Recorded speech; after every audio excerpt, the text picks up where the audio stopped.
இன்றைக்கி 4th டே பாப்போட lunch என்னென்னு பார்த்துக்கலாமா. Scrambled egg தான் கொடுத்துருக்கேன், பெப்பர் போட்டு. பீட்ரூட் ரைஸ் நெய் ஊற்றி மிக்ஸ் பண்ணி கொடுத்துருக்கேன். மிக்ஸுக்கு ட்ரை நட்ஸ் தான்.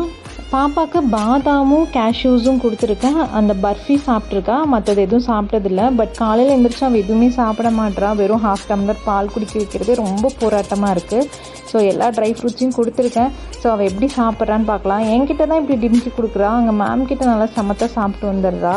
அதனாலே கொஞ்சம் எவ்வளோ முடியுமோ அவ்வளோ ஜாஸ்தி கொடுத்து விட்டுடுறேன். மேம் எப்படியாவது கொடுத்துட்றாங்க. இன்றைக்கி போகும்போதே ஒரே அழுக, மம்மி நான் போகல உங்க கூடயே இருக்கேன் அப்படின்னு சொல்லிட்டு.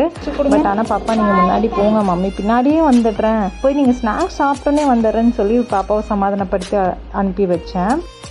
இன்றைக்கி அவங்க டேடி இல்லாதனால இன்றைக்கி அவங்க தாத்தா தான் ட்ராப் பண்ண போகிறாரு. இன்றைக்கி அவர் சொல்லிகிட்டே போனார், அவளாம் அழுக மாட்டா, ஸ்ட்ராங் கேர்ள் அப்படின்னு சொல்லிட்டு. நான் அழுவாப்பா பார்த்துக்கோங்கன்னு சொன்னேன். தாத்தா என்னை விட்டுட்டு போகாதீங்கன்னு ரொம்ப அழுதுட்டதா சொன்னார்.